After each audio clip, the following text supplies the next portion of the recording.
तो स्पोर्ट्स तक में आपका स्वागत है। और पहला मुकाबला हमने देखा, वहाँ हमारे बल्लेबाजों ने तो अच्छा परफॉर्म किया, लेकिन गेंदबाजी एक बार फिर से चिंता का कारण बनी। अब हम जा रहे हैं सीधा रांची, जहां हम उम्मीद कर रहे हैं कि वापसी करेंगे।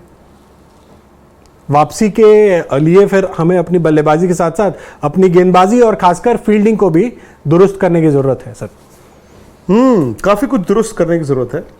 पहले ये बताइए कि रांची में मौसम ठीक रहेगा या वहां पर भी? अनुमानित तो वही है, लखनऊ वाला हाल वहां पे भी है। बरसात पूरे हिंदुस्तान में हो रही है। बरसात पूरे हिंदुस्तान में हो रही है। आपने तीन चीजें बोली। आपने कहा कि बैटिंग दुरुस्त करने के साथ साथ बॉलिंग भी दुरुस्त करनी पड़ेगी और फील्डिंग को भी दुरुस्त करना है। फील्डिंग सबसे बड़ा कंसर्न। तो आप तीन डिपार्टमेंट्स में ये समझते हैं कि ये जो टीम आपकी खेल रही है वो तीनों डिपार्टमेंट में पीछे है। पीछे साउथ अफ्रीका से नहीं है, क्योंकि साउथ अफ्रीका की तो मेन टीम है, वो मेन टीम है। लेकिन मुझे लगता है कि शायद कहीं ना कहीं आपकी यही टीम अपने आप से भी तीनों डिपार्टमेंट में पीछे है। और शायद उसकी एक बड़ी वजह जो मुझे पहले मैच में दिखा, बिकॉज हम लोगों ने ना, क्या होता है कि जब ये बातें चलती है कि हम 2 टीमें खड़ी कर देंगे, 3 कर देंगे, तो आजकल पिछले 1.5-2 साल से ये 2 वर्ल्ड कप आने थे, world T20 process, auditioning, trial, ये बहुत चलता था। और मुझे समहाउ पहले मैच को देखकर ये लगा कि प्लेयर्स जो इस टीम में खेल रहे हैं one day series, correct me if I am wrong, दबे दबे से दिखते हैं। मतलब शायद उन सबके जहन में है, यार अगले साल वर्ल्ड कप के लिए ना मुझे अपने पर्ची आगे चलानी है। पर्ची not in a negative sense, मतलब मुझे अपने आंकड़े देखने हैं, यार मैं फेल ना हो जाऊं कहीं। और वो चीज मुझे समहाउ पहले मैच में दिखी है। किस बेसिस पे आप बोल रहे हैं? टॉप ऑर्डर आपका, शुभमन गिल आउट हो गए, शिखर धवन आउट हो गए, वो उसका आप कुछ नहीं कर सकते थे। और मैं किसी खिलाड़ी को ब्लेम नहीं कर रहा हूं, बट ऋतुराज और ईशान किशन की जो पार्टनरशिप थी, अचानक से बॉल टर्न हो रहा था, वो पैनिक भी कर रहे थे, बट ऐसा लग रहा था कि they never tried to get out of that rut कि यार तोड़ ताड़ के हम बाहर आ जाएंगे। वो ऐसा लगता रहा कि रन बना ले अपना, मतलब किसी तरह से वक्त के साथ साथ रन बने। बिकॉज आप देखिए, अगर आप वनडे मैच या T20 मैच खेल रहे हैं तो आपने हारना ही है, जीतना है।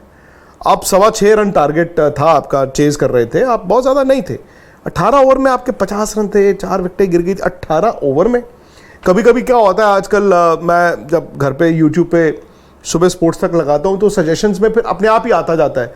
तो 1982 का वर्ल्ड सीरीज का मैच आ गया, 1988 का फलाना आ गया, तो उसमें कई बार वो देखते हैं हम, तो 18 ओवर में 50 रन होते थे।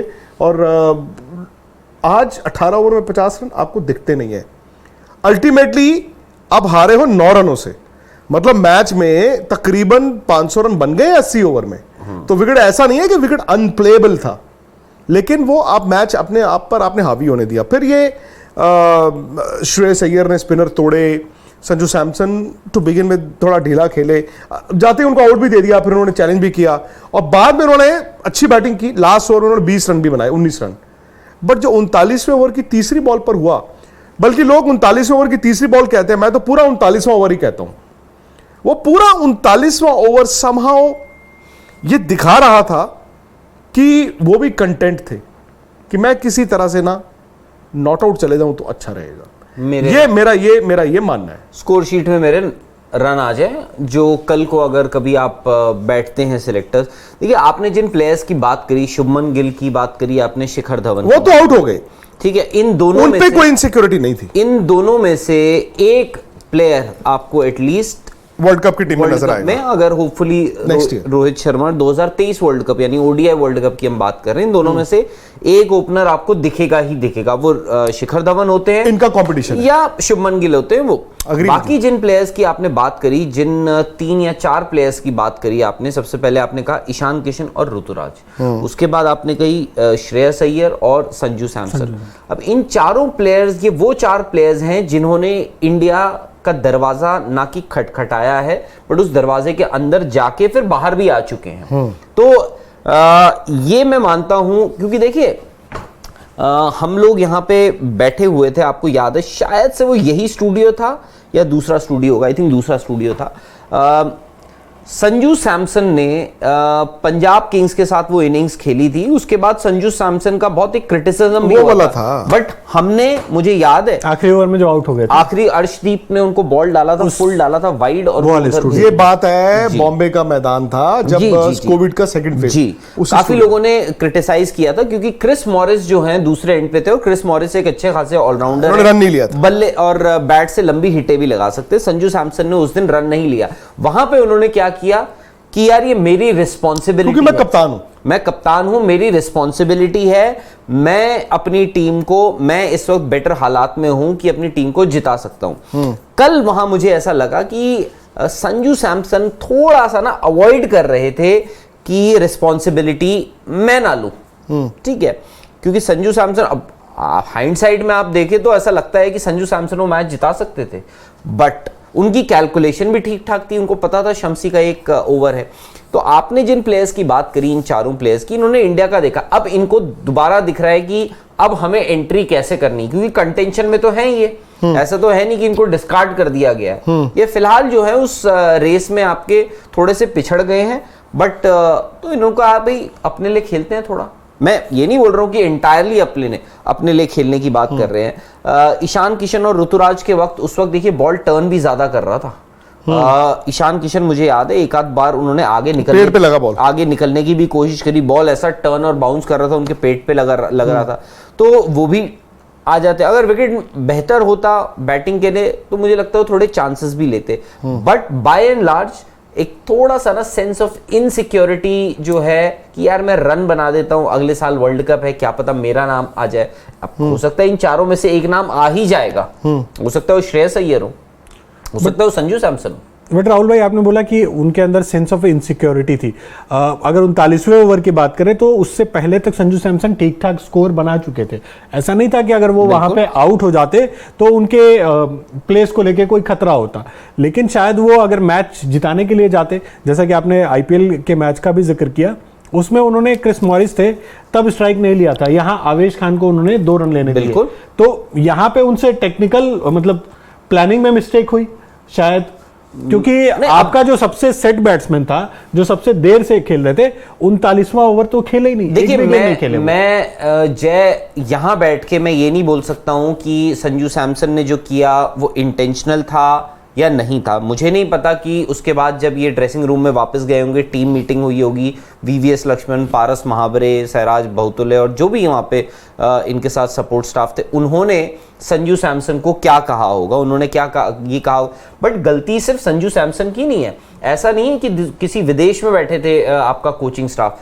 सामने आपको दिख रहा होता है आपको, उसके बाद आप वहां पे जेस्चर भी कर सकते हो। आप संजू सैमसन खुद आवेश खान के पास जा सकके बोल सकते थे, यार आप क्या कर रहे हो, आप बस आपको टैप करना है, सिंगल लो, मैं आता हूं स्ट्राइक पे, बट ही वॉज कंटेंट, वो थे कि भाई मैं खुश हूं, मैं इस एंड पे, बाकी मिलेंगे। 67 पे थे वो, आखिरी 18 बॉलों में उन्होंने सिर्फ 9 बॉलें खेली, या ऐसा भी हो सकता है कि वो इतने अपने ऊपर कॉन्फिडेंट थे कि भाई आखिरी ओवर में वो 25 रन तो मार सकते हैं, ये भी हो सकता है। बट आपको 25 का तो टारगेट ही नहीं मिला, 30 का टारगेट था ना? आपको तो 30 का वो तो ये मान रहे थे, अब उनको ये नहीं, मुझे लगता है कि हुआ ये कि उस टाइम पे मैच खत्म हो गया, क्योंकि अचानक से आपके 3-4 आउट हो गए और वो मैच उस ओवर में मजाक ही चल रहा था बेसिकली। बट और मैंने संजू को भी देखा उस टाइम पे, with due regard to him, मतलब वो हंस रहे थे, हाँ, मुझे वो इंटेंसिटी, जो लड़ाई वो नहीं थी।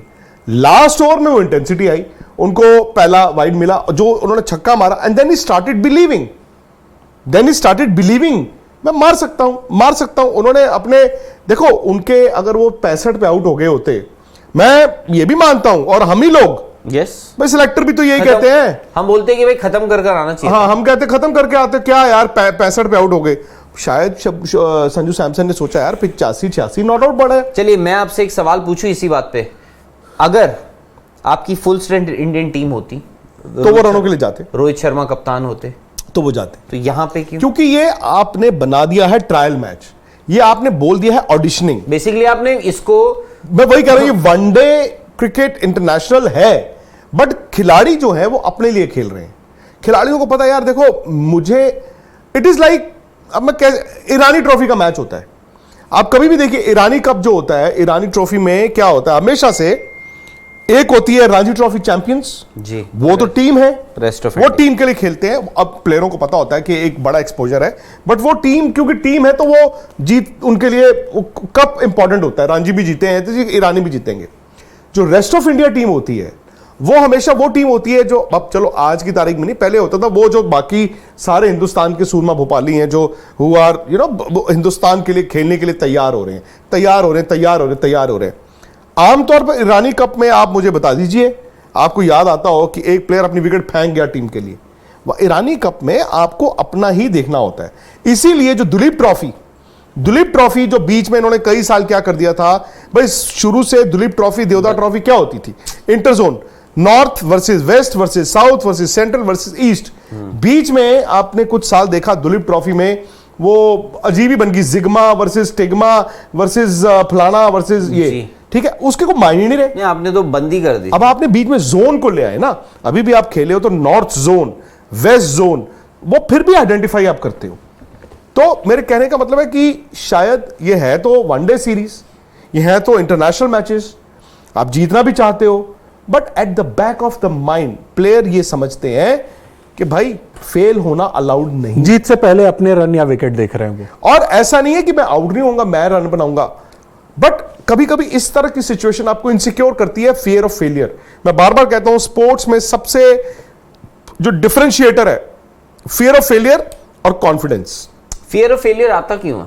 फियर ऑफ फेलियर आता है जब आपको ये लगे कि यार हो सकता है मुझे ड्रॉप कर दिया जाए, यार पता नहीं am I good enough, lack of support and banking.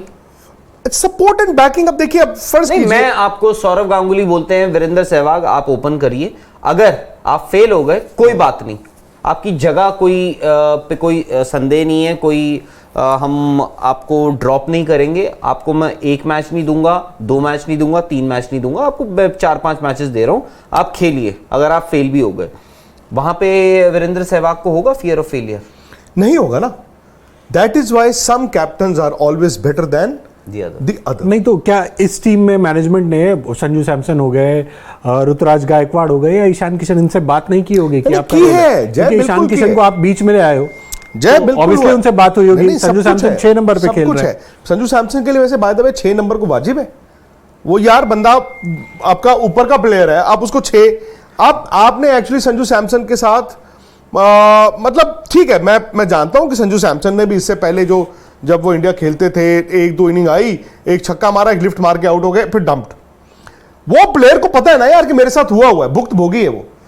ये अलग बात है कि इस साल जब मैनेजमेंट ने संजू सैमसन की तारीफ की कि यार ये बड़ा प्लेयर है यार, रोहित ने बोला, ठीक है, उनको ऑस्ट्रेलिया नहीं लेके गए, यार ये ना वर्ल्ड कप के लिए बहुत बड़ा प्लेयर है।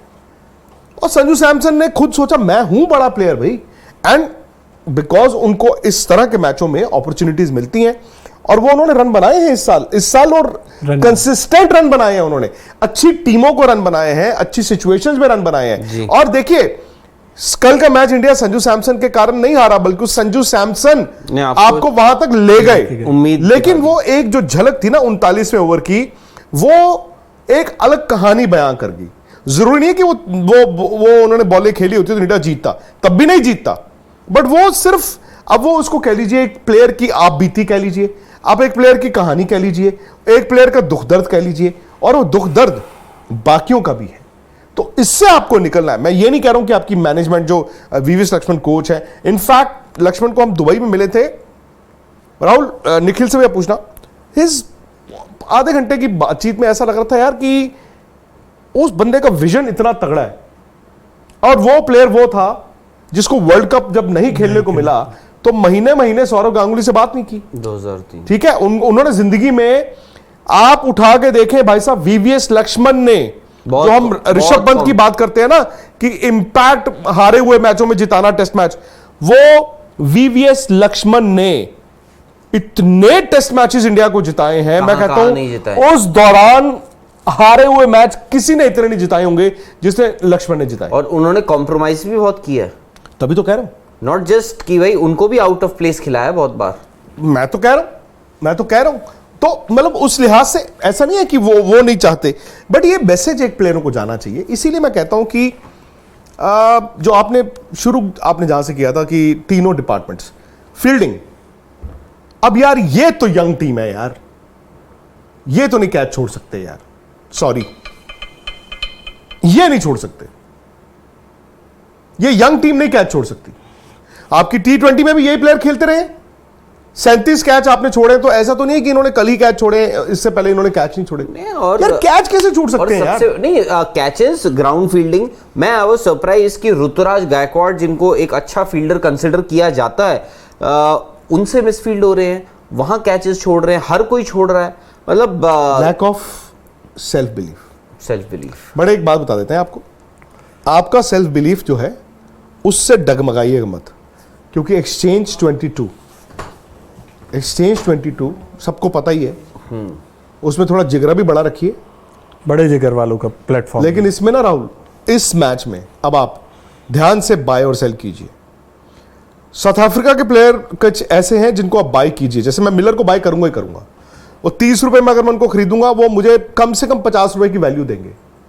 सेल करने में मेरे पास एक प्लेयर है, अगेन सॉरी, बवुमा, बड़ा कप्तान है, ही हैप्पी, मैं उनको सेल में खरीदूंगा, मतलब मैं अगर उनको 25 रुपए में खरीदूंगा, मुझे पता है वो 15 की उनकी पॉइंट्स होंगे, मुझे 10 रुपए का वहां मुनाफा हो जाएगा। इंडिया के कुछ प्लेयर्स हैं, संजू सैमसन बाय में जरूर आएंगे, आई थिंक मैं शुभमन और शिखर दोनों को बाय करूंगा, कुलदीप यादव को जरूर बाय करूंगा। और कुलदीप यादव तो अच्छी फॉर्म में भी लग रहे हैं, मतलब पहले मैच में जिस तरह से अगर बिश्नोई ने बॉल अच्छा डाला होता, आई थिंक बिश्नोई को भी वन ऑफ बैड डे हो गया, उन्होंने अगर बॉल अच्छा डाला होता, कुलदीप और अच्छा बॉल डालते। और आप बताइए किसको बाय करना चाहिए? एक्सचेंज 22, जो कि आप exchange22.com पे जाके डाउनलोड कीजिए, या फिर आप इसी चैट की डिस्क्रिप्शन से भी डाउनलोड कर सकते हैं। देखिए एक चीज, क्योंकि आपने शुरुआत में रांची के वेदर की बात करी थी, अब सिमिलरली जैसे अगर पिछला मैच हुआ था जो, वैसे ही आपको विकेट मिल गई, क्योंकि क्या होता है कभी कभार जब डैम्पनेस आ जाती है विकेट पे, उस स्पिनर को मदद भी कर देते, क्यों आपको ग्रिप करना, जो बॉल है वो थोड़ा अच्छा ग्रिप करती है। तो मैं उस लिहाज से केशव महाराज को बहुत पीछे नहीं छोड़ूंगा, एक क्योंकि वो देखिए पिछले मैच में उनका कॉन्फिडेंस होगा, अच्छा बॉल कर आए, दूसरा वो बैटिंग भी कर लेते हैं ठीक ठाक, अच्छी खासी बैटिंग कर लेते हैं। आपने संजू सैमसन का नाम लिया, मैं तो क्विंटन डिकॉक का भी डाल दूंगा, एक तो टॉप ऑर्डर बैट्समैन है, अगर लंबा खेल गए chances, plus not to forget wicket keeper है, कैचेस भी मिलेंगे। exactly. और इंडिया के अगेंस्ट उनका रिकॉर्ड भी बेहतरीन है, फॉर्म में आ गए, जो अभी हाल फिलहाल स्ट्रगल कर रहे थे वो फॉर्म वापस आ गए। शिखर धवन, और क्योंकि ओवरहेड कंडीशंस पे डिपेंड करता है, फास्ट बॉलर भी मैं एक ले सकता हूं। अब ये देखना होगा दीपक चहर खेल रहे हैं, दीपक चहर अगर खिला लें दीपक चहर को, खिला लें मतलब, तो मैं दीपक आपको लगता है उनको ड्रॉप किया गया था अपनी टीम में? नहीं, जरूरी नहीं है उनको ड्रॉप किया, हो सकता है उनको पूछा, उन्होंने कहा होगा कि यार मैं एक मैच बैठ के देख सकता हूँ, वो हो सकता है क्योंकि निगल हो, ये है वो है, हल्का फुल्का, जरूरी नहीं है कि उनको ड्रॉप ही किया गया हो। बट अभी तो वो वापसी करके आया है निगल, मैं इसीलिए बोल रहा हूँ, देखिए कितने मैचेस जिम्बाब्वे में भी जब उन्होंने वापसी करी थी, उन्होंने पहले ओडीआई में जबरदस्त गेंदबाजी करी थी, बट दूसरा ओडीआई उन्होंने कहा कि भाई अपनी बॉडी को इतना भी पुश ना कर दे, और ऊपर से देखिए वो रिजर्व में है, मतलब उनके बैक ऑफ द माइंड, उनके दिमाग में कहीं ना कहीं है कि भाई उनके साथ फिटनेस का इशू आ सकता है। नहीं, फिटनेस का मैं टू बी वेरी ऑनेस्ट, मुझे नहीं पता, मेरी फिलहाल कल से बात नहीं हुई है किसी टीम मैनेजमेंट या किसी प्लेयर से कि मैं आपको एग्जैक्टली बता दूं कि हुआ क्या था दीपक चहर का, बट वो रिजर्व में है। बट अगर जो ओवरहेड कंडीशंस हमने देखी हैं, अगर वहाँ पे आप दीपक चहर को छोड़ देंगे तो वो कहर ढा सकते हैं, वो आपके लिए वहाँ पे शुरू में विकेट दे सकते हैं उनके मूवमेंट के लिए।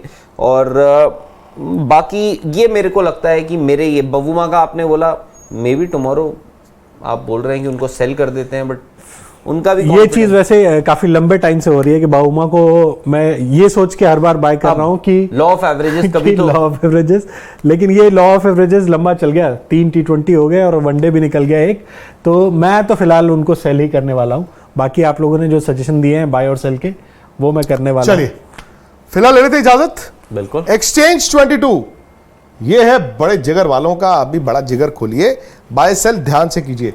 इसी चैट की डिस्क्रिप्शन से आप एक्सचेंज 22 को डाउनलोड कर सकते हैं।